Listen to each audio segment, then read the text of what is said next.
에베소서 말씀입니다. 1장 17절에서 19절까지의 말씀 함께 찾으셔서 교독하시도록 하겠습니다. 하나님을 알아가는 교회의 영광이라는 제목을 함께 말씀 나누기 바랍니다. 약속의 성령으로 저희가 인치심을 받았습니다. 그 인치심을 받은 믿음은 이제 더 나아가서 마지막 휴거의 인침, 마지막 구원의 인침, 그 인침의 사건이 예수 그리스도를 믿는 구원의 인침인데, 이 구원의 인침은 바로 마지막 구원의 인침으로 결국 보증이 되고 확증이 되고 성령의 은혜로 구원을 받는 그런 믿음으로 계속 굳건히 세워져 가야 될 줄 믿습니다. 그 믿음으로 준비되고 자신을 돌보고 있다면 그런 믿음 위에 주님께서 요구하신 것이 있습니다. 그건 뭐냐면 장성한 분량의 성화입니다. 장성한 분량의 성화를 이루는 것이 바로 주님께서 인침을 받은 믿음의 백성들에게 요청되는 것입니다. 사도 바울은 인침받은 믿음의 백성들 교회를 바라보면서 그들을 위해 기도하면서 감사했다라고 말하고 있습니다. 그래서 저희가 지난주 살펴봤던 15절 16절 말씀을 보면 이를 인하여 주 예수 안에서 너희 믿음과 모든 성도를 향한 사랑을 나도 듣고 너희를 인하여 감사하기를 마지 아니하고 내가 기도할 때 너희를 말하노라. 사도 바울은 인침받은 교회를 향하여 기도하면서 감사하고 있었습니다. 그 감사의 이유는 바로 그들의 성숙함, 성장된 교회 공동체의 본질인 사랑을 나누는 것을 보면서 감사하고 있었다라는 것입니다. 자, 주님 오심을 준비하면서 저희가 인침받은 자의 증거가 무엇이었는가? 그 증거는 바로 주님 안에서 믿음의 성도들의 교제와 은혜에 대한 사랑의 나눔인 줄 믿습니다. 바로 그것을 통해서 더욱 주님을 사랑하는 그 사랑의 언약이 확증되어지는 것이죠. 그래서 주님께서 가장 큰 계명이 무엇이냐라고 율법학자가 물었을 때 하나님을 사랑하고 이웃을 사랑하라. 사랑의 개념을 약속하셨습니다. 사랑을 이루는 것이 율법의 완성이라고 했습니다. 그러니까 주님을 사랑하는 그 사랑만이 아니라 교회 공동체의 사랑을 통해서, 연합된 사랑을 통해서, 그 지체 간의 사랑을 통해서 결국 주님은 마지막 시대 교회의 구원을 완성시키는 것입니다. 그래서 구원이 개인의 구원만으로 끝나는 것이 아니라 이제 개인 구원 차원에서 이제는 공동체성을 가진 공동체 안의 지체의 사랑이 함께 흘러가는, 그래서 그 사랑을 배우고 그 사랑을 연합되어지고 그 사랑 안에서 진정한 희생과 섬김과 봉사와 수고와 충성이 있게 되는 것입니다. 주님은 그런 장성한 사랑의 열매를 맺히는 것을 원하십니다. 그래서 휴거 백성이 그걸 요구하신 겁니다. 저희가 그래서 그동안 믿음으로 단장이 온다고 했는데, 단장이라는 개념이 우리 자신의 개인적인 성결과 거룩을 향하여 우리가 쫓아왔는데, 그 성결과 거룩의 그 다음 열매로서는 바로 지체 간의, 성도 간의, 교회의 그러한 깊은 영적인 사랑의 열매를 맺혀야 한다는 것입니다. 그래서 마지막 가는 길은 혼자 가는 길이 아닙니다. 연합된 관계입니다. 그래서 주님께서 마지막 지오심을 예비하는 교회들을 새롭게 모으고, 그런 믿음의 사람들을 모으시고, 그리고 믿음의 사람들을 통해서 그런 사랑의 연합체를 이루게 하시고 그걸 훈련하게 하신 겁니다. 그래서 그 가운데는 믿음이 강한 사람이 있고 약한 사람이 있습니다. 이제 예수님 오시면 믿고 온 사람도 있겠고, 또 많은 어려운 고통 속에서 예수님 오시면 알고 오는 사람도 있겠고, 장성한 사람도 있겠고, 그렇지 못한 연약한 사람도 있습니다. 그러나 주님이 원하시는 것은 그러한 여러 부류의 사람들이 있지만, 그런 여러 부류의 사람들을 예전 같았으면 어떻겠습니까? 이해를 못하고 오해도 할 수 있고 이런 불협화음이 생길 수도 있었겠죠. 그러나 마지막 길을 가는 사람들은 이해를 못하고 오해를 하는 것이 아니라 사랑하고 감싸주고 안아주고 세워주고 격려하고 함께 가야가는 길인 것입니다. 그렇게 하라고 말씀하셨어요. 자, 교회의 완성이 어디 있는가? 약하고 연약한 사람들을 결국 같이 세워가면서 가야 하는 길이 바로 이 마지막 길입니다. 주님나라 갔는데 나 혼자만 개인 구원을 이루기 위해서 노력해서 나 혼자만 들림받았다, 참 훌륭하다, 잘했다, 이렇게 칭찬을 안 하신다는 것입니다. 혼자의 개인의 성화와 성결과 거룩을 위해서 노력해왔다면 그 다음 단계는 무엇을 했는가? 정말 진정으로 교회와 하나님 나라와 지체 안에서 진정한 사랑과 섬김과 희생을 하였는가? 그것이 대단한 것이 아닐 수 있습니다. 그것이 굉장한 것이 아닐 수 있습니다. 대단하고 굉장한 이름을 내지 않는 것은 상관없습니다. 주님은 우리의 마음의 중심을 보시고 지극히 작은 것의 충성과 작은 것의 희생과 작은 것의 섬김을 귀하게 여기시는 겁니다. 그래서 저희는 사실은 이제는 뭐 대단하고 굉장한 데 관심 가질 필요도 없고 관심도 가지지 않습니다. 우리는 지금 대단한 게 아니라 작고 작은 것에 관심을 갖는 거예요. 내가 작은 것에 실수하는 게 없는가? 작은 것에서 놓치는 게 없는가? 작은 것에서 마음이 빼앗기는 것은 없는가? 작은 것에서 넘어지는 것은 없는가? 작은 것에 관심을 갖는 겁니다. 근데 주님은 그걸 굉장히 크게 보시는 거예요. 귀하게 보십니다. 그래서 저희가 이제 주님의 오심을 예비하는 단계 속에서 어떻게 주님을 맞이할 것인가? 뭐 굉장한 대단한 공로를 가지고 주님 맞이하지 못합니다. 그런 공로를 내세울 만한 사람은 아마 많이 있을 거예요. 이 세상 지상 교회 가운데. 그러나 주님 오심을 준비하는 휴거를 소망하는 휴거 백성 신부들에게는 지극히 작고 작은 믿음의 실천과 열매와 결과와 사랑과 섬김, 바로 여기서부터 시작하는 거죠. 바로 그래서 사랑의 언약을 이루고 사랑의 언약을 완성시키는 것, 바로 그것이 교회가 마지막에 이루어야 될 모습이고, 주님이 율법을 완성하는 율법의 완성은 어디 있는가? 그것은 사랑이 있습니다. 그래서 천국에 가면요, 놀라게 되는 사건이 하나님은 사랑이시라. 하나님이 사랑의 본능으로 천국을 붙들고 계시기 때문에 그 사랑의 은혜 가운데 모두가 안식을 한다는 것입니다. 그래서 하나님은 사랑의 법으로 천국을 다스리는 거죠. 사랑이 뭔가? 우리 성경에 이미 나와 있습니다. 사랑은 이미 말씀드렸듯이 사랑 안에는 수많은 가지들이 있어요. 사랑이라는 거대한 줄기 안에는 수많은 내용들이 있죠. 사랑에는 오래 참음, 자비, 충성, 양선, 그 다음에 절제, 투기하지 않고 시기하지 않고 미워하지 않고 자랑하지 않고 교만하지 않고, 그 모든 것들을 담고 있는 게 사랑입니다. 그러니까 사랑의 완성을 이룬다는 것. 주님은 우리에게 서로 사랑하라, 그렇게 말씀하셨죠. 그래서 그 사랑의 완성을 이루어야 됩니다. 사도 요한은 요한 1, 2, 3서를 쓰면서 그러한 하나님, 사랑의 하나님을 만났고 사랑의 하나님의 그 완성의 법이 얼마나 소중한 것인가, 그것을 깨달았던 것 같아요. 그래서 그 메시지를 전해줬고, 결국에는 그 메시지는 나중에 그 사도 요한은 요한 계시록을 통해서 마지막 종말의 구원의 그러한 하나님의 놀라운 계시의 말씀을 우리에게 전해주지 않았습니까? 사도 바울은 바로 그와 같은 사랑을 이루어가는 교회를 향하여, 그런 사랑을 실천하는 교회를 향하여 하나님 앞에 감사했다라고 말씀하고 있습니다. 그러면서 기도합니다.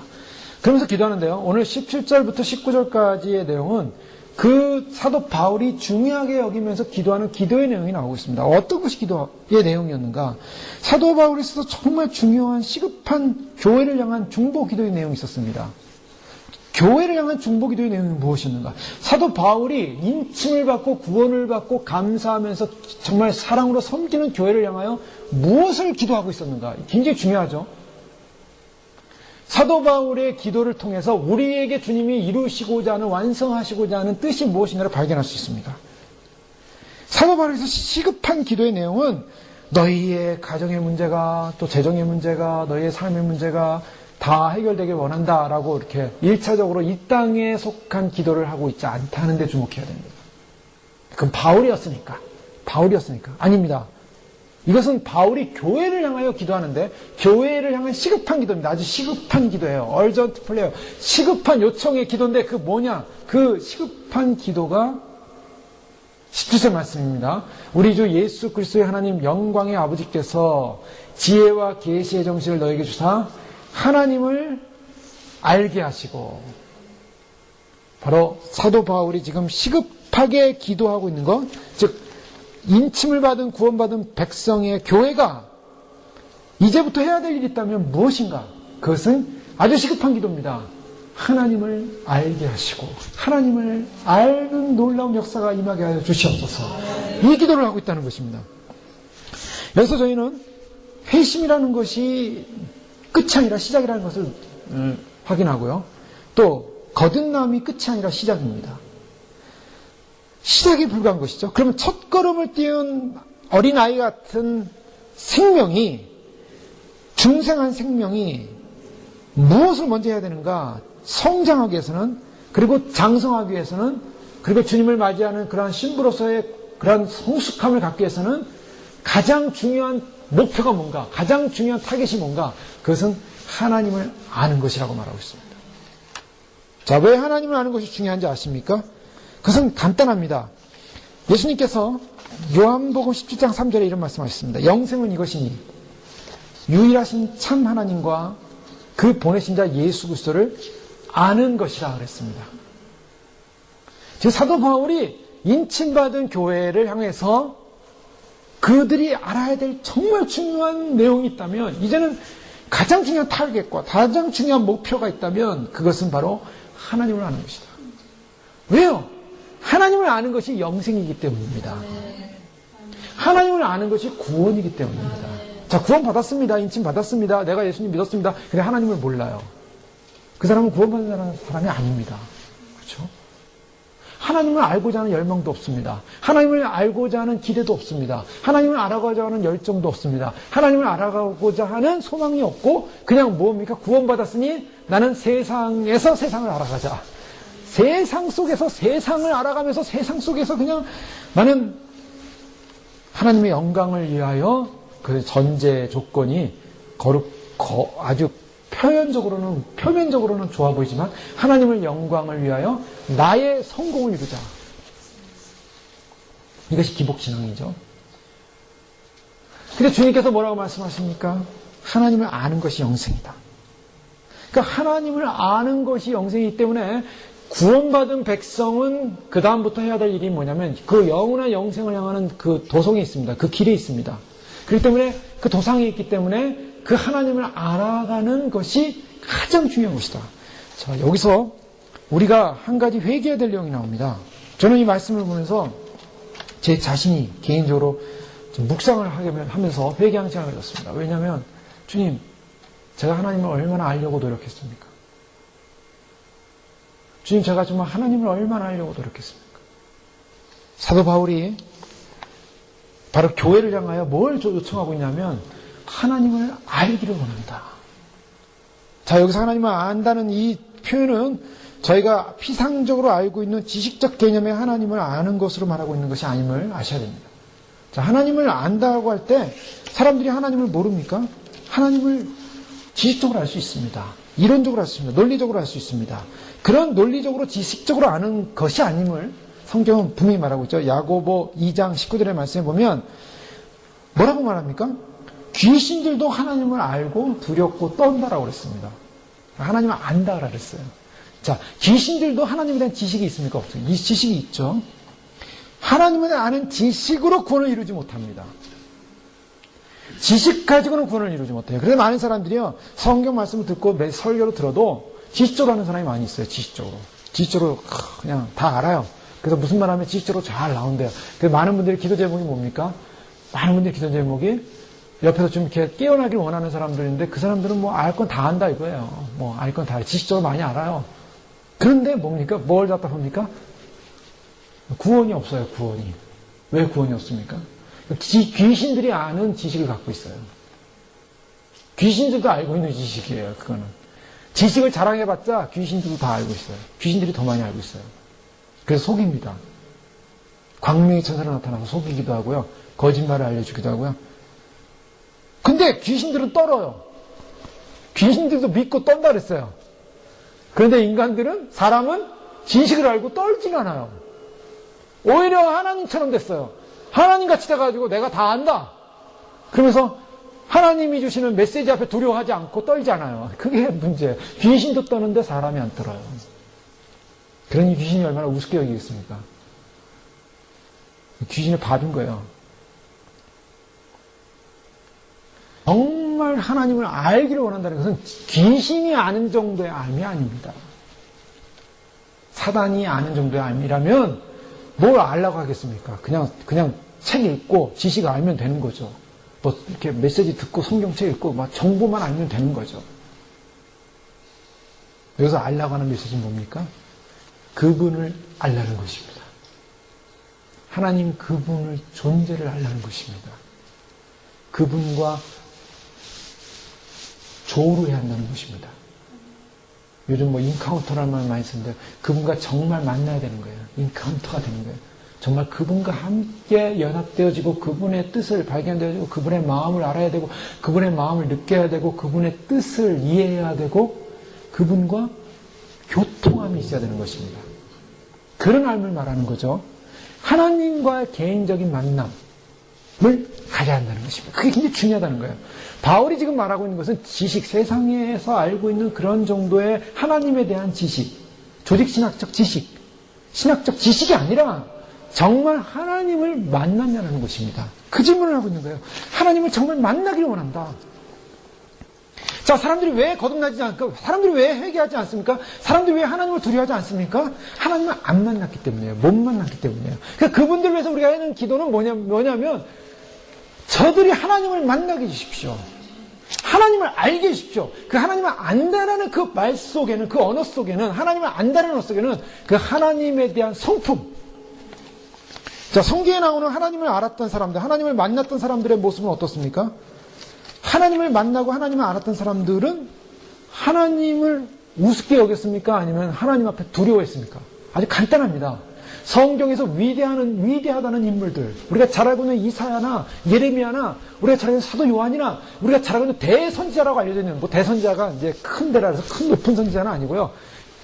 선지서를 길게 썼기 때문에 큰 선지자 이렇게 표현하는 거죠. 소선지자, 대선지자 바로 그런 의미가 있습니다. 그런데 우리가 어쨌든 그런 큰 계시를 많이 받은 선지자라는 그 분들이 하나님을 조우했을 때 어떤 반응을 보였습니까? 그들은 화로다 나여 망하게 되었도다. 이사야 6장에 이사야는 나는 망하게 됐다. 나는 죽게 되었다. 화로다 나여 망하게 됐다. 화로다.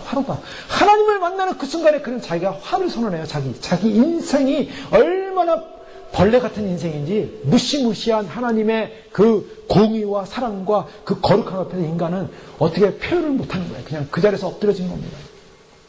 하나님을 조우하는 그 순간에, 하나님을 만나는 그 순간에 하나님 말씀이 무섭지 않겠습니까? 하나님 말씀이 두렵지 않겠습니까?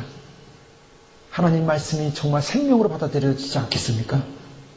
하나님을 만나지 못하니 하나님을 말씀을 들어도 떨림이 없어요. 하나님을 만난 경험이 없으니 하나님 말씀을 들어도 그것은 지식밖에 안 돼요. 하나님을 만난 경험이 없으니 거기서 꼬꾸라지지가 않습니다. 지옥 얘기가 남의 나라 얘기로 들리는 거예요. 하나님을 만난 경험이 없으니.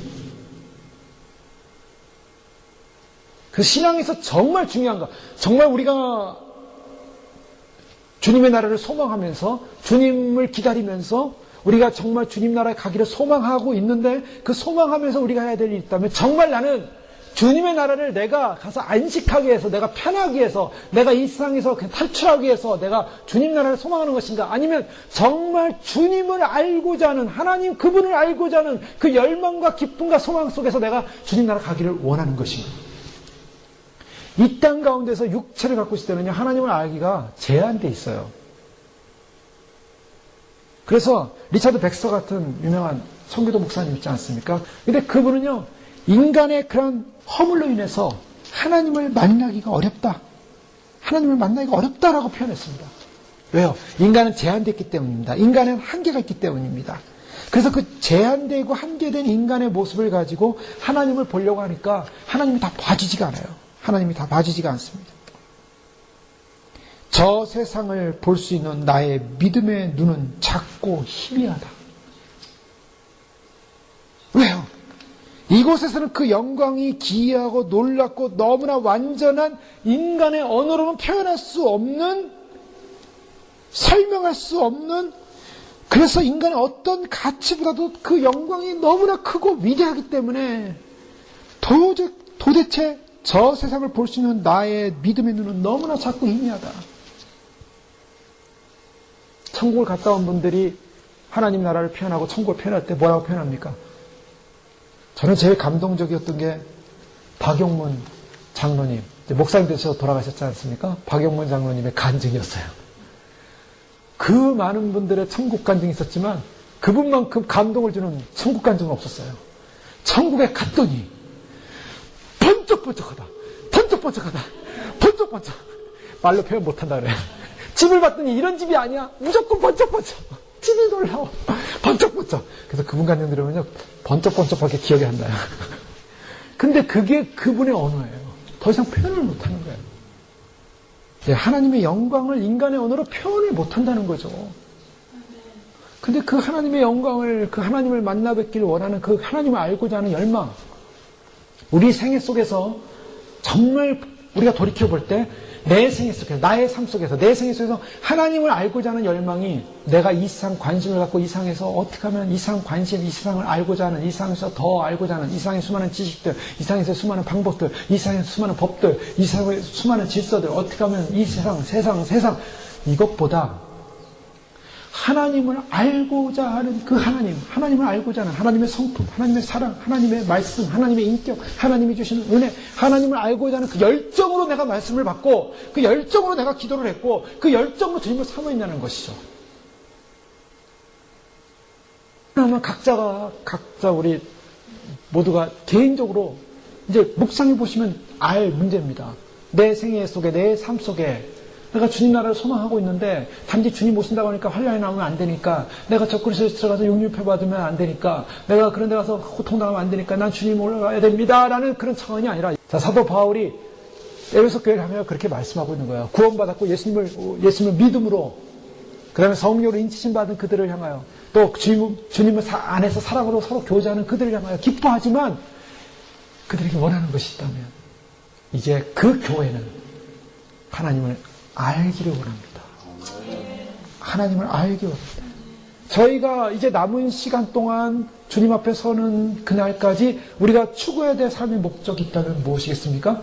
그것은 하나님을, 이전에 몰랐던 그 하나님을 더 알기 원합니다. 더 가까이 하기 원합니다. 그 하나님을 알아가고자 하는 그 열정, 그 열망, 하나님 그걸 주시옵소서. 그래서 말씀을 보더라도 더 하나님을 알기 원합니다. 말씀 속에 보화가 다 있거든요. 구원의 길이 다 있습니다. 생명의 길이 다 있습니다. 그래서 말씀 속에서 주님을 발견하기 원합니다. 또한 기도 속에서 주님을 발견합니다. 기도 속에서 주님과 교제하기 원합니다. 주님과 더 교제하기 원합니다. 자, 주님을 알기 원한다 그랬는데요. 그 알기 원하는 그 아는 것은 주님을 만나게 되면 주님은 어떤 분이신가? 그 분은 두려운 분이십니다. 모세가 출애굽기 3장 5절에서 하나님을 만났죠. 하나님을 경험합니다. 하나님을 경험할 때 이리로 가까이 하지 말라. 너의 선 곳은 거룩한 땅이니 내 발에서 신을 벗으라. 모세는요, 떨기나무 불꽃, 그 불꽃에서 나오는 그 음성을 듣고 그는 두렵고 떨림으로 신발을 벗었습니다. 하나님의 영광의 모습을 잠깐 경험하는 거예요. 하나님의 영광의 모습을 잠깐 경험합니다. 11서 12장에는 모든 영의 아버지, 야고보서는 어둠이 조금도 없으시며 회전하는 그림자도 없으신 빛들의 아버지, 이사야서는 영원한 아버지, 영존하시는 아버지라고 부르고 있습니다. 이사야 9장 1절에서는 영광의 아버지는 모든 영광의 셈이요 모든 영광의 원천이라고 말하고 있습니다. 자, 우리가 주님을 만나기를 원한다는데 주님을 만나는 그 주님은 어떤 분이신가? 그분은 파워풀한 분이에요. 그런 영광을 가지신 분입니다. 그분은 거룩하신 분입니다. 그분은 존귀하신 분이요 모든 피조세계의 영광의 아버지십니다.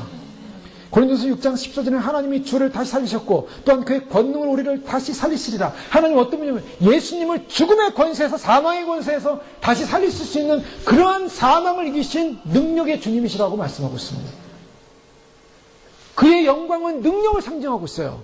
그의 영광은 또 무슨 거룩함을 상징합니다. 디모데전서 6장 16절에 하나님은 가까이 가지 못할 빛에 거하게 하시기에 감히 사람이 볼 수 없는 분이라고 말하고 있습니다. 감히 사람이 가까이 갈 수 없는 빛에 거하는 분이십니다. 그러니 하나님을 본 분들은 대부분 다 뭐라고 말하냐면 하나님은 빛이셨다. 천국에 가서 하나님을 본 사람은, 얼굴을 본 사람이 없어요. 그 거룩한 빛 가운데 하나님의 영광을 보고 왔을 뿐입니다. 그 하나님의 영광의 빛이 비춰진 그 모습을 보고 그 영광의 아버지, 그 영광의 빛이 권능으로, 생명으로, 그 영광의 빛이 파워로, 능력으로 나타날 때, 거룩함으로 나타날 때 사람이 볼 수 없고 감히 가까이 할 수 없는 그 영광의 하나님이 바로 우리 주 예수 그리스도 안에서 예수 그리스도의 아버지 되신 그분을 향하여 주님께서 우리는 뭐라고 말씀하시냐면 그 아버지의 영광의 빛이 우리 안에 비추게 하셔서 바로 그 아버지를 볼 수 있는, 소망할 수 있는 은혜를 우리에게 주셨다고 말씀합니다. 고린도서 4장 6절에는 어두운 데 빛이 빛이라 말씀하셨던 그 하나님께서 예수 그리스도의 얼굴에 있는 하나님의 영광을 아는 빛을 우리 마음에 비추셨느니라. 빛이스라. 그 창조 때 그 공허하고 그 혼돈스럽고 암흑이었던 세상을 향하여 주님이 빛이스라 하시며 빛이셨어요. 빛이 있었습니다. 그 빛을 비추시는 주님이 예수 그리스도를 통하여 뭐라고 말씀하십니까? 하나님의 영광을 아는 빛을 우리 마음에 비추느니라. 할렐루야. 구원받는 사람의 특징은 뭐냐면 우리의 마음이 시커멓고 어둡고 캄캄했는데 하나님의 영광을 아는 빛이 임했다는 것입니다. 그래서 영광을 아는 빛이 임한 사람은 그 하나님의 영광과 하나님을 아는 그 길로 갈 수 있는 길이 열렸다는 것이죠. 그래서 고린도 3장 18절 말씀은 우리가 다 수건을 벗은 얼굴로 거울을 보는 것 같이 주의 영광을 보매 그와 같은 형상으로 변화하여 영광에서 영광에 이르니 곧 주의 영으로 말미암으니라. 이거 놀라운 메시지입니다. 놀라운 말씀이에요. 그때는 우리가 수건을 벗은 그런 얼굴처럼 거울을 보는 모습처럼 주의 영광을 본다 그랬습니다. 그 영광을 보는데 그 영광을 보는 우리는 그와 같은 형상으로 변화한다 그랬어요. 얼마나 놀라운 사건입니까? 이 육체를 갖고 있는 육체의 모습이 그와 같은 형상으로 변화돼서 영광에서 영광에 이르는 주님께서는 바로 그러한 우리로 하여금 영광 가운데 이르게 하셔서 주님을 영광 가운데 볼 수 있는 존재로 만들어 주셨기 때문에 주님께서 우리에게 그 빛을 비춰주셨기 때문에 오늘 사도 바울은 바로 그 백성들을 향하여 가장 소중한 것은 인간의 본질, 인간이 정말 잃어버렸던 본질, 하나님의 영광을 보는 눈, 하나님을 아는 눈, 하나님과의 교제에서 하나님을 알았던 그 지력을 잃어버리고 그 총명을 잃어버리고 그 어두워진 그 인간을 회복하기 원하시는 거죠. 그래서 구원받는 백성에게 주님이 원하시는 것은 그 지혜의 영이 오길 원하는 것입니다. 그 계시의 영이 오길 원하는 것입니다. 그래서 주님께서 그 바울이 우리 주 예수 그리스도의 하나님 영광의 아버지께서 지혜와 계시의 정신인데요. 이것은 스피릿입니다. 성령이에요. 지혜와 계시의 성령을 너에게 주사 하나님을 알게 하시고 바로 그것이 우리가 회복해야 할 가장 중요한 부분입니다.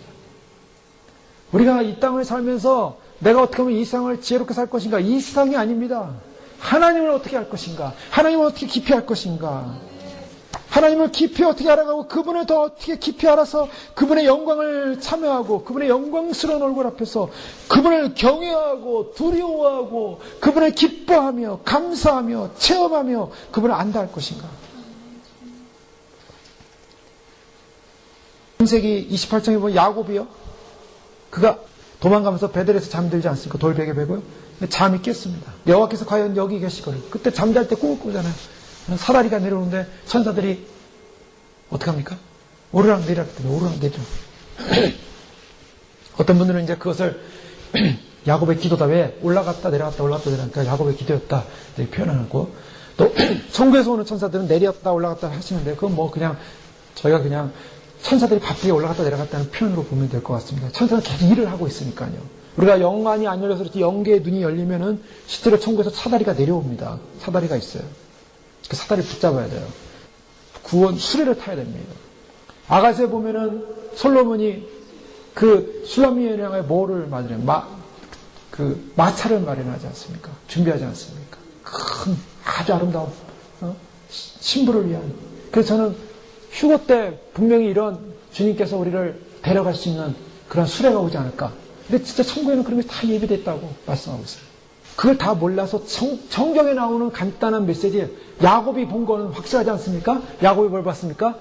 사다리가 내려오는 거예요. 진짜 사다리가 있는 거예요. 그 사다리 오르락내리락, 천사들은 날개가 없으니까 날아가면 되죠. 근데 날개가 있어도 오르락내리락 한다는 거예요. 이게 이제 하나님 나라에 가면은 그 일하는 법칙이나 그 법과 질서가 다 있는데요. 걸어다니기도 하고 날아다니기도 하고 실제로 일하기는 왜 천사들이 사다리로 올라갔다 내려갔다 하니까 날아가면 되죠. 근데 그것이 다 하나님께서 주신 메시지가 있는 거죠. 근데 어쨌든 그 모습을 보고 하늘문을 보고 하늘문이 열린 모습은 그것이 하나님의 성전이고 하나님의 전이라는 걸 발견합니다. 두려워하여 이르되 두렵도다. 지금 하나님을 본 것도 아니고 천사들이 사다리를 오르락내리락하는 그 장면만 봤어요. 그런데 야곱은 두려웠어요. 이곳이요 이것은 다름 아닌 하나님의 집이요 하늘의 문이로다. 아멘. 하나님의 천사가 오르락내리락하는 그것이 하나님의 집이요 하늘의 문이라고 말씀하고 있습니다. 자, 지금은 우리가 하늘문을 안 보여요. 그러나 주님이 오시는 하늘문이 열릴 것입니다. 왜냐하면 하늘문이 열려야 우리가 들어가기 때문에. 주님이 공중을 오시지만은 그 공중 개념은요, 우리가 그냥 공중에 있는 뭐 우주 공간 어디 것이다라는 개념이 아니에요. 영계에서의 공중 개념입니다. 그래서 안다라는 것은 이 지식적 의미를 떠나서 하나님을 경험하는 것입니다. 지금 야곱은 두려운 하나님을 경험했어요. 두렵다. 아모스 3장 2절 말씀은 내가 땅의 모든 족속 가운데 너희만을 알았나니 그러므로 내가 너희 모든 죄악을 너에게 보응하리라. 너희만을 알았는데 죄악을 보응하리라. 이것은 심판적 메시지죠. 근데 여기서 이스라엘을 향하여 하나님은 어떻게 하셨습니까? 너희만을 알았다라고 말하고 있습니다. 너희만을 알았다. 하나님이 다른 민족을 몰라서가 아니라 너희만을 알았다는 것은 하나님이 특별하게 그 이스라엘을 알았다는 것입니다.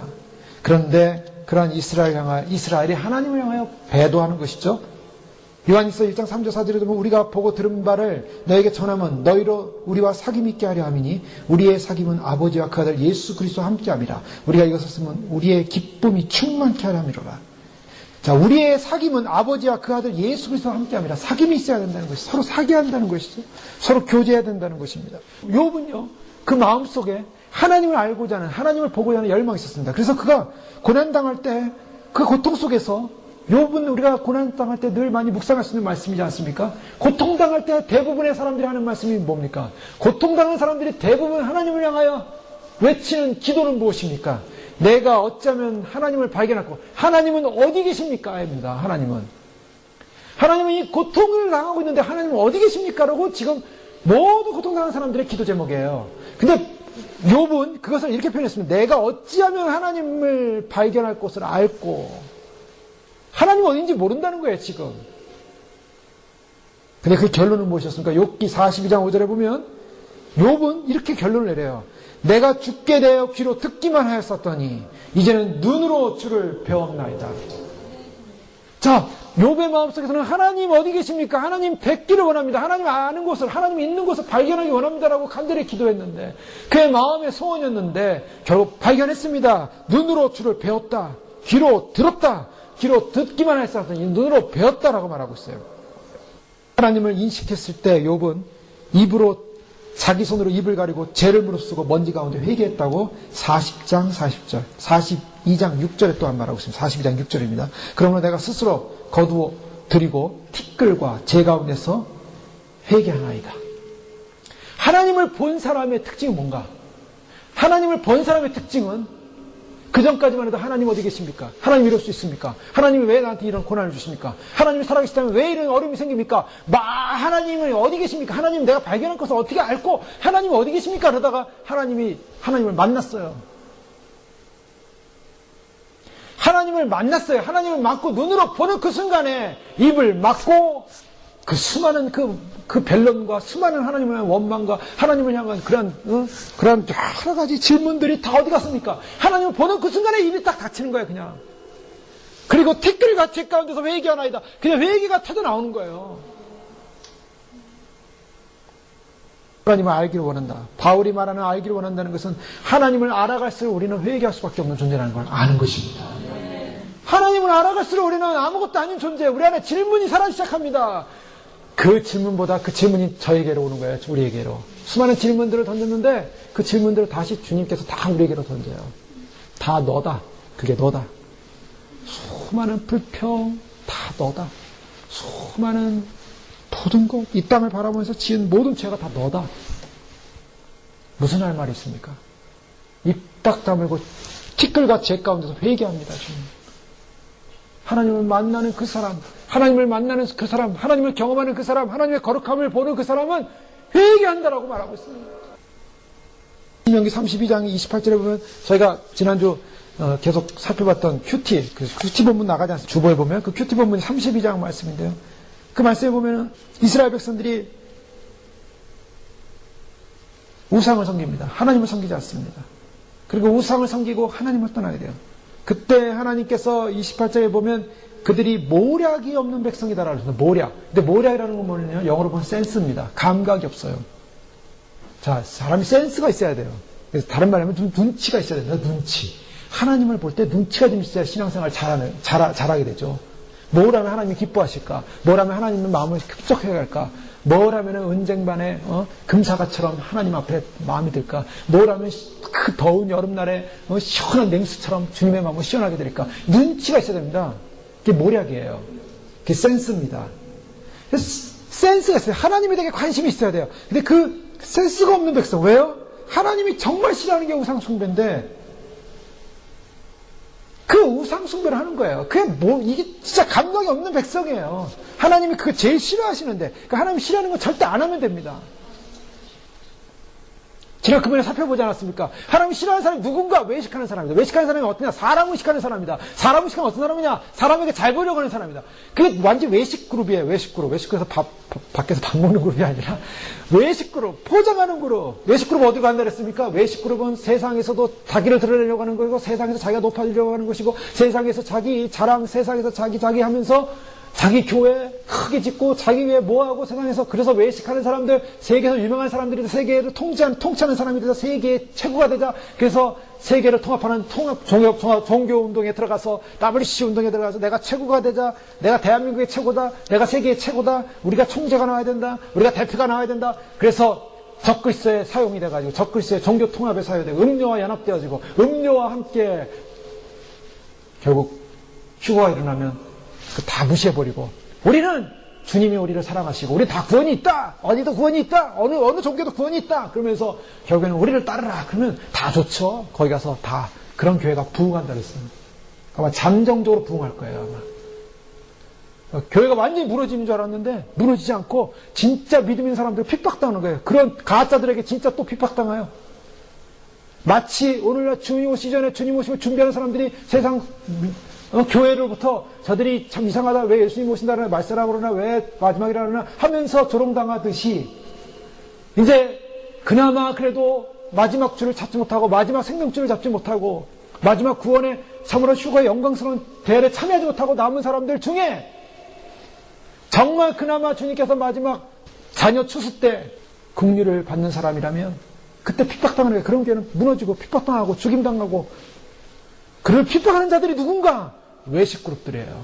정치와 야합하고 명예와 야합하고 돈과 야합하고 그 사람들이 앞장선다는 거예요. 근데 놀라운 것은 그때는 이미 성령님이 떠나기 때문에 그들은 마음은 강팍하고 은혜가 없고, 그리고 단지 아는 지식과 이론을 가지고, 그들이 아는 우둔한 이론을 가지고 종교 연합을 통해서 수많은 사람들을 핍박하게 되는 도구로 사용되는 거죠. 근데 송명희 시인 그 책에 보면은 완전히 타락한 사람이 완전히 핍박하는 사람들 있잖아요. 다 그런 거 보여주는 거죠, 미리. 센스가 없고 하나님이 싫어하는 거, 하나님이 하지 말라는 거 하지 말아야 되는데 그거를 즐긴다면 하나님이 기뻐하지 않는다는 거죠. 근데 그 이스라엘 백성이 한 사람이 천을 감당하고 두 사람이 만을 대항하는 사람들이었는데 결국 하나님을 머리로만 따르는 백성이 되었고 능력을 잃어버리고 결국 잘못된 복을 따라갑니다. 우상을 따라갑니다. 십자가를 세운 듯 하지만 번영신학이라는 비전에 빠져서 포장된 고난 없는 십자가의 길, 그래서 부흥이라는 환상 속에 빠져들게 해가지고 결국 거짓된 복음의 길로 가게 하는 거예요. 오늘날 제가 가만히 보니까 오늘날 현대 교회의 그런 위기가 뭔가 부흥이라는 이름으로 다 포장을 해버려요. 고난 없는 부흥. 물론 그분들도 고난을 얘기할 수도 있어요. 그러나 지금은 부흥할 때가 아니에요, 사실.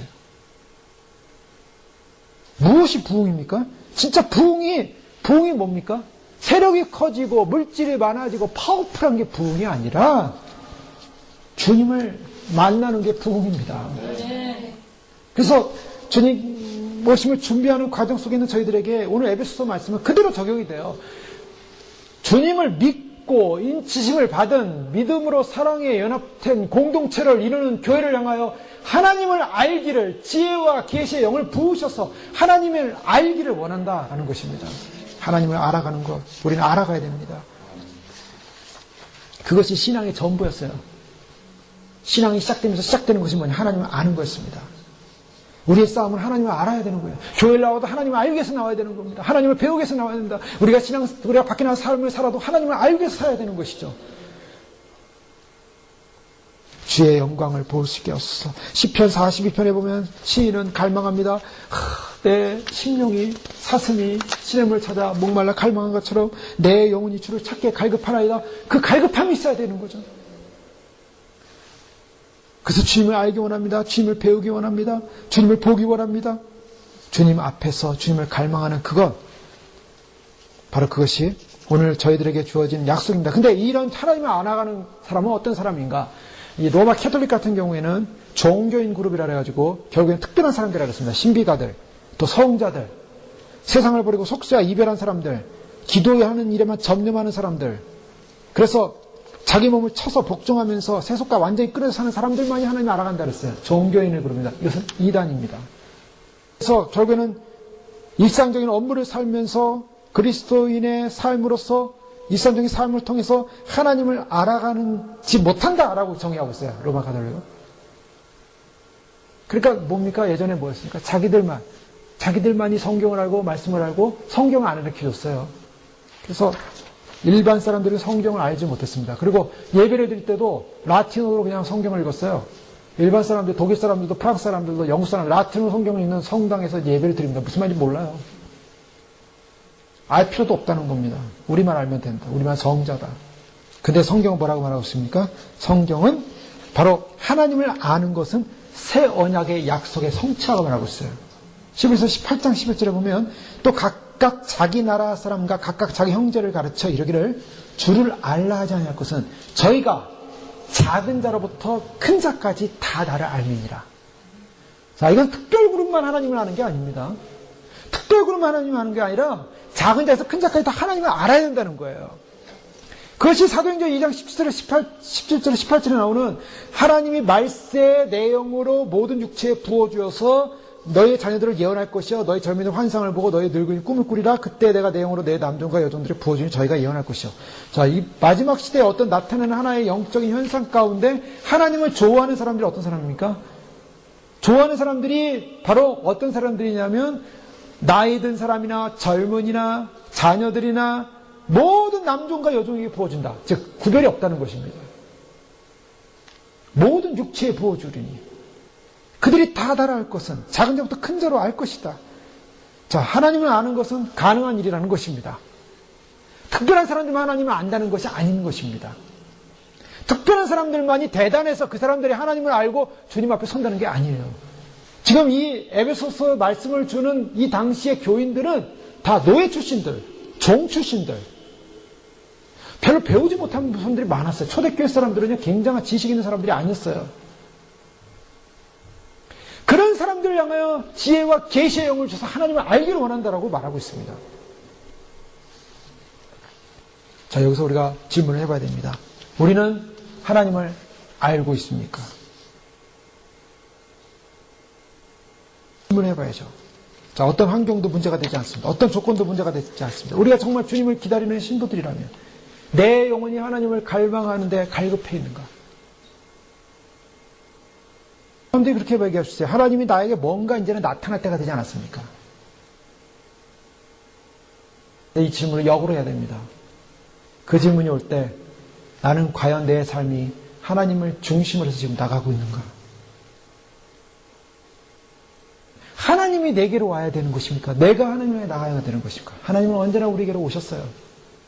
근데 중요한 것은 내가 하나님께로 나가는 것이 어떠냐는 것입니다. 다시 반성하게 되죠. 바울은요, 과거 자신의 모든 것을 다 잊어버리겠다 그랬습니다. 다 잊어버리겠다 그랬어요. 자신의 자랑, 자신의 명예, 자신의 학문, 다 잊어버리겠다 그랬어요. 뭐라고 그랬습니까? 하나님 알기를 갈망하여 하나님 아는 지식 외에는 내가 더 이상 알기를 원치 않는다. 그는 그동안의 과거의 모든 삶을 다 포맷해버렸어요. 다 지워버렸어요. 그리고 다시 프로그램을 깔았어요. 무슨 프로그램입니까? 예수 그리스도, 예수 그리스도를 통해서 하나님을 아는 것. 그 프로그램을 깔았어요. 그래서 그는 하나님을 알기만을 원하는 삶을 사는 거예요. 궁극적으로 이 세상을 넘어서 하늘, 그 얼굴의 광채 속으로 영원토록 주님 앞에 영광에서 영광으로 우리를 변화시킬 것이라는데, 여러분, 정말 주님 앞에서 우리가 영광에서 영광으로 변화될 것을 기대합니까? 기대하고 있다면 우리는 그 영광을 향하여 우리 자신을 초점을 맞추고 가야 되는 줄 믿습니다. 자, 그것은 어떻게 가능한가? 오늘 말씀처럼 지혜의 영이 와야 됩니다. 계시의 영이 와야 됩니다. 그래서 우리는 성령님이 필요한 겁니다. 마지막 성령님이 우리에게서 필요한 것입니다. 왜요? 우리는 하나님을 아는 것이 사활을 거는 가장 중요한 문제이기 때문입니다. 우리가 이 땅을 살면서 남은 생애 동안에 할 일이 뭐가 있겠습니까? 남은 생애 동안에 우리가 무슨 굉장한 세상적인 축복을 받기를 원하는 것이 뭐가 있겠습니까? 그것이 중요한 것이 아니라 우리에게 정말 중요한, 사도 바울이 볼 때 정말 중요한 것은 바로 구원받은 백성이 하나님을 아는 것 외에는 중요한 것이 없다는 것입니다. 왜? 그것이 영원한 것이기 때문에. 그것에 가서 영원히 하나님을 알아가야 되는 것이기 때문에, 하나님을 아는 것 그 자체가 영생이기 때문입니다. 그러니까 하나님을 알고자 하는 열망이 없는 사람들은 영생을 못 받는 거예요. 하나님을 알고자 하는 그 소망이 없는 사람들은 구원을 못 받는 거예요. 구원 못 받는 사람들의 특징을 보십시오. 교회를 다녀도 구원 못 받은 사람의 특징을 보십시오. 하나님에 대한 갈망이 없습니다. 하나님을 알고자 하는 열망이 없습니다. 그 사람들은 구원받은 백성이 아닌 거예요. 왜요? 하나님과 그 사람은 상관이 없는 사람이기 때문이에요. 지식적으로는 많이 합니다. 지식적으로는 예수 그리스도 통해서 구원받는 거 압니다. 지식적으로는 성령이 온다는 것도 압니다. 지식적으로는 신앙생활 했습니다. 지식적으로는 모든 생활 했습니다. 다 알아요. 그러나 그것은 하나님을 알지 못해요. 구원받지 못합니다. 오직 지식적으로 하는 그 지식을 가지고 세상에 나가서 세상 알기를 일생을 거는 거예요. 세상 알기에 목숨을 거는 거예요. 하나님을 알고자 하는 기도, 하나님을 알고자 하는 말씀, 하나님을 알고자 하는 헌신, 하나님을 알고자 하는 그 성품, 하나님에 대한 거룩함에 대한 두려움, 하나님을 말씀을 따르고자 하는 그 경외심, 또 하나님 말씀 앞에 무릎 꿇고 회개하는 그런 두려움, 이것이 없는 사람들 구원받지 못합니다. 대본 18장 3절에 니고데모가 예수님을 찾아왔어요. 그래도 꽤나 그 사람은 산헤드린 공의원으로서 지식이 있고 명망이 있는 사람이었어요. 예수님 뭐라고 하셨는지 아세요? 요한복음 3장 10절에 내가 네게 거듭나야 하겠다는 말을 기이 여기지 말라. 불과 성령으로 어떻게 해야 돼요? 거듭나야 하나님 나라 들어갈 수 있다 라고 말씀하셨어요. 거듭나야 된다. 이것이 뭔가 관원이요 또 존경받는 사람이었는데 너는 틀렸다는 거예요. 지금 이 생 가지고는, 이 삶 가지고는, 그 지식 가지고는, 그 도덕적, 그 율법적, 또 그 관료적, 그 지혜 가지고는, 이 세상 것 가지고는 틀렸다는 거예요. 뭡니까? 다시 태어나라는 겁니다. 네가 아는 지식 가지고 그거 못 받는다는 거예요. 다시 태어나라. 뭡니까? 우리가 주님 앞에 가기 위해서는 우리는 아무것도 아닌 형편없는 존재요. 처음부터 다시 시작하겠습니다, 주님. 정말 그동안에 나의 모든 삶, 나의 지식, 나의 모든 것을 다 내려놓고 나는 아무것도 아닌 소용없는 존재예요. 다시 태어나서 다시 시작하겠습니다.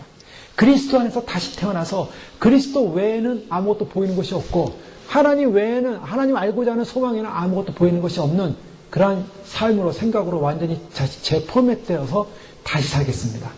이것이 거듭남입니다. 그래서 하나님의 성령, 하나님의 은혜, 하나님의 말씀, 아무것도, 성령님이 내게 필요하다는 것은, 성령님의 영이, 그 지혜의 영이, 계시의 영이 필요하다는 것은 내 영으로, 내 지식으로, 내 지혜로, 내 해석으로 하나님을 알 수 없다는 것입니다. 그러니 하나님 주님이 오시옵소서, 주님이 해석해 주시옵소서. 주님, 저희들은 이 마지막 시대에 주님께서 성령의 님에 의해서, 마지막 계시의 영에 의해서, 마지막 지혜의 영에 의해서 주님께서 눈을 열어주셨습니다. 그 너희 마음의 눈을 밝히사, 마음의 눈이 열려야 됩니다. 어두컴컴한 데 있으면 보이지가 않아요. 어둠 가운데 있는 사람들은 무엇이 그리 세상 사라질 것이 대단한지 그 영광을 쫓는 것입니다. 근데 우리는 그 영광을 쫓지 않습니다. 왜요? 주님께서 눈을 밝혀주셨어요. 진짜 눈이 떠졌습니다, 이제. 눈이 떠지고 밝은 곳을 보니까 정말 소중한 것이 세상의 헛된 영광이 아니라, 썩어질 우상이 아니라 바로 하나님이라는 사실을 알게 된 것입니다. 하나님을 아는 것이 가장 소중하고 중요한 진리라는 것을 알게 된 것입니다. 그런데 이 소중한 진리는, 하나님을 아는 방법은 뭐냐? 날마다 성령님에 의해서 총명이 와야 됩니다. 그래서 성령님에 의해서 성령님을 갈망하고, 성령님에서 내 눈이 열리고, 성령님에서 밝아져서, 그래서 그 하나님께서 우리에게 성령님을 통해서 눈이 밝혀짐으로 말미암아 하나님을 아는 놀라운 역사, 그 다음에 세 가지로 바울은 얘기합니다. 그럼 하나님을 알면서 뭘 알게 되는가? 하나님을 알면서 오는 특권이 뭐냐? 그것은 첫 번째로 부르심의 소망이 무엇인지 알게 하신다는 것입니다. 그의 부르심의 소망. 즉 하나님을 알 때 드디어 내가 누군가, 나라는 존재를 알게 된다는 것입니다. 나를 부르신 자의 소망이 무엇인가를 알게 되는 것입니다. 부르심의 소망. 나를 왜 부르셨는가? 성도 안에 있는 기업의 영광이 얼마나 큰가를 알게 하신다는 것입니다. 그리고 믿는 우리에게 베푸신 능력의 지극히 크심이 무엇인지를 알게 하신다는 것입니다. 하나님을 알기로 지혜와 계시의 영으로 눈이 열려질 때 오는 역사가 뭐냐? 하나님을 알아갈 때, 하나님의 두려움과 경이로움과 하나님의 역사를 알아갈 때 오는 역사는 그 부르심의 소망, 기업의 영광의 풍성함, 그리고 그 능력의 지극히 크심을 알게 하신다는 겁니다. 놀라운 하나님의 축복이 예비되고 있습니다. 그 부르심이 뭡니까? 우리는 과거에 소망 없는 사람, 어두워 있는 사람, 죽어 있는 사람입니다. 요 말씀만 전하고 우리 기도하겠습니다. 에베소 4장 17절, 19절에 보면 그러므로 내가 이것을 말하며 주 안에서 증거하는 이제부터는 이방인이 그 마음이 허망한 것으로 행한 같이 너희는 행하지 말라. 저희 총명이 어두워지고 저희 가운데는 무지함과 저희 마음이 굳어짐으로 말미암아 하나님의 생명에서 떠나 있도다. 저희가 감각 없는 자 되어 자신을 방탕에 방임하여 모든 더러운 것을 욕심으로 행하되 에베소 2장 12절 말씀에는 그때 너희는 그리스도 밖에 있었고 이스라엘 나라의 밖에 사람이라 약속의 언약들에 대해서는 외인이요 세상에서 소망이 없고 하나님도 없는 자이더니. 자, 이거 뭘 말합니까? 과거의 상태를 말하고 있어요. 그런데 과거의 상태에서 주님은 어떻게 하십니까? 부르심의 소망, 부르신 소망을 바꿔주셨어요. 과거는 어두운 자였습니다. 굳어진 자였습니다. 떠나 있었습니다. 감각이 없는 사람이었습니다. 방탕에 방임되어 있었습니다. 더러운 자였습니다. 욕심으로 차 있었습니다. 그리스도 밖에 있었습니다. 이스라엘 밖에 사람이었습니다. 약속의 언약들에서는 외인이었습니다. 완전히 구원받지 못할 사람이었어요.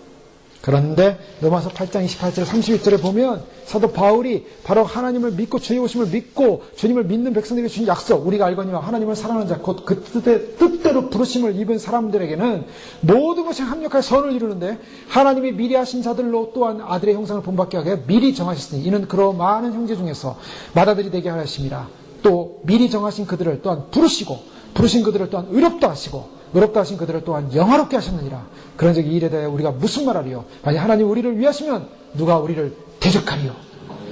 주님의 부르심의 소망이 무엇인가? 과거에 하나님으로부터 떠나 있었던 이 백성이 하나님의 부르심을 받고 의롭다 되었다고 했습니다. 의롭다.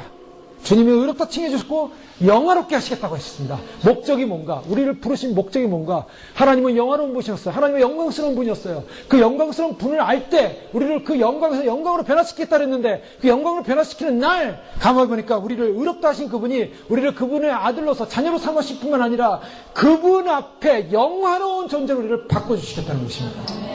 그것이 우리의 목표입니다. 그러니 주님 우리를 부르셨습니다. 영화로운 존재로 부르셨습니다. 우리를 버려진 존재가 아닙니다. 어둠에 있는 존재가 아닙니다. 총명이 없는 존재가 아닙니다. 감각 없는 존재가 아닙니다. 모략이 없는 존재가 아닙니다.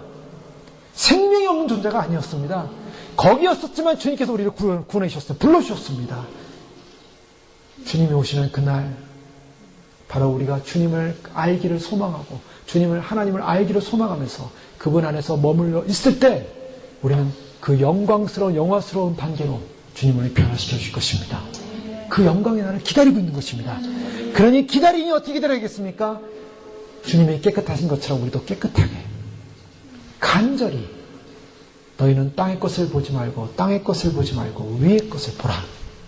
주의 오실 날에 간절히 사모하라. 믿음으로 그날 영화로운 날 소망하면서 믿음으로 우리의 부르심을 확증하신 저 여러분들 지금 주의 이름으로 축원합니다. 기도하겠습니다. 이 시간 기도할 때 하나님 그렇습니다. 우리를 참으로 거룩한 부르심으로 부르셔서 거룩한 사랑의 공동체로 채워주시고 이제는 더 나가서 주님을 알라고 아는 자만이 하나님을 아는 자만이 그의 보내신 자 예수 그리스도를 아는 자만이 영원한 생명을 얻는다고 말씀하고 계십니다. 이제 주님이 인침받은 존재로서 끝나는 것이 아니라 주님을 알길 원합니다.